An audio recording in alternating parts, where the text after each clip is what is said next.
Jiro Lupat, Ngopi Pasti Fatek Podcast. Balik lagi di Ngopi Pasti Fatek Podcast. Episode kali ini kita kedatangan Pak Guru. Ada Bapak Muhammad Nurkhatib. Siang Pak. Sehat? Selamat siang, alhamdulillah sehat. Biasa dipanggilnya Pak Nung ya? Betul. Isun ikutan manggilnya Pak Nung juga. Pak Nung ini adalah guru sejarah di SMK Negeri 1 Mundu, bener ya Pak? Betul.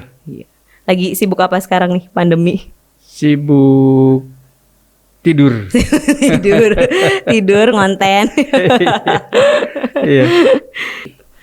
Gini nih Pak, dari sekian banyak mata pelajaran kenapa milihnya ngajar sejarah? Awalnya emang suka sama sejarah apa gimana pas zaman sekolahnya gitu. Iya. Jadi karena merasa ada kekurangan di hal hitung menghitung, maka waktu kuliah dulu berpikir materi pelajaran apa ya, materi kuliah apa ya yang tidak ada hitung menghitung. Oh gitu. Jadi baca aja gitu. Tapi pusing nggak sih Pak, itu kan kayak lebih ngapalin tahun-tahun, tanggal kayak gitu lebih banyak.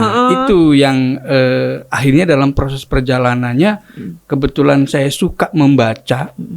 Jadi kalau zaman sekarang literasi ya. Iya, literasi. Jadi itu udah hampir puluhan tahun sudah saya secara pribadi lakukan membaca itu. Jadi senang membaca, akhirnya ya senang dengan hal-hal yang seperti itu. Satu, yang keduanya ingin merubah image bahwa sejarah bukan materi pelajaran hafalan, pengertian, pemahaman, penerapan. Itu yang ingin dirubah. Gitu. Iya sih, anak-anak zaman sekarang mikirnya ya kudu ngapalin kayak gitu. Kalau sejarah banyak banget tanggal, tahun kayak gitu yang sering keliru gitu loh Pak. Berarti emang awalnya suka ya sama sejarah. Suka. Jadi akhirnya memutuskan untuk jadi guru sejarah. Kecemplung kali ya. Oh. Kecemplung. Kecemplung. Udah berapa lama nih Pak ngajar? Ngajar baru sekitar 30 tahun. Baru loh. 30 tahun. Iya.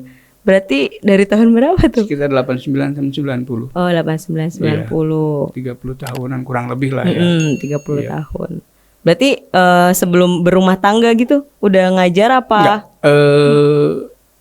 sudah berumah tangga. Oh, sudah berumah tangga baru ngajar. Iya. Kalau zaman sekarang kan guru-guru udah pada ngajar dari sebelum menikah gitu tuh Pak. Banyak guru-guru muda gitu kan. Iya. Geser lah. Gak enak bacanya. Terus selama ini ngajar 30 tahunan, lama banget ya ampun. Pernah pindah-pindah sekolah gak sih Pak?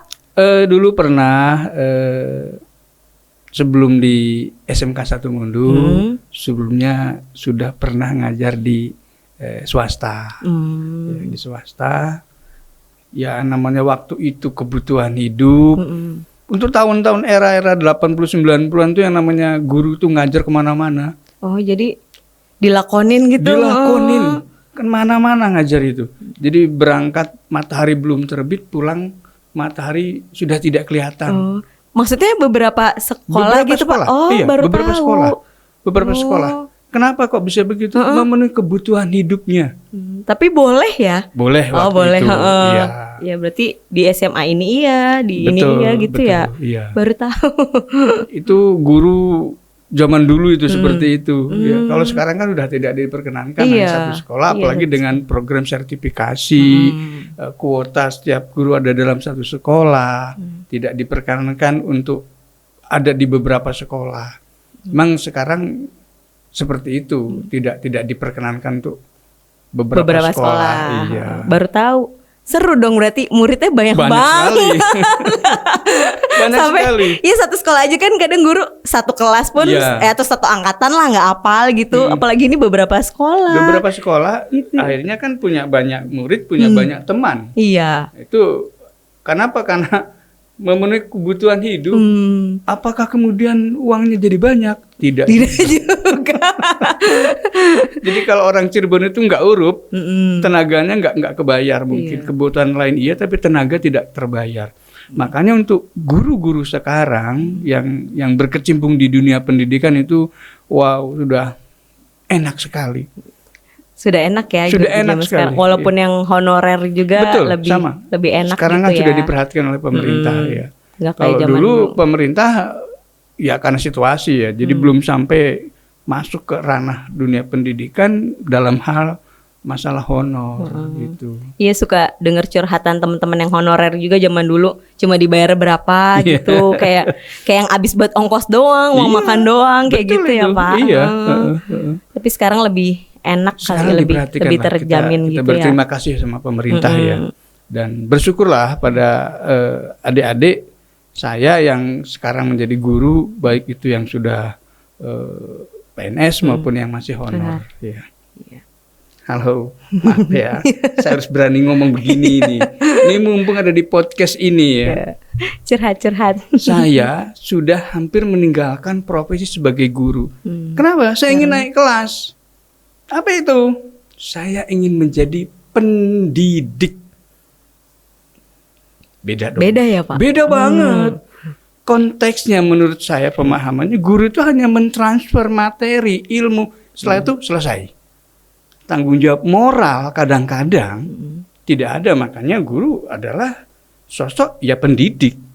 Nah makanya kalau kemudian teman-teman adik-adik saya yang masih memposisikan diri sebagai orang yang sekedar punya tanggung jawab dari sisi materi saja disampaikan pada siswa, mohon dong kilas balik, karena ini adalah tugas mulia gitu ya, tugas mulia. Jadilah seorang pendidik yang secara umum dia nanti akan naik kelas. Jadi cuma nggak cuma ngajar materi aja ya Pak. Betul. Jadi Satu, sikap yang kedua, juga sikap, semuanya, gitu. semuanya.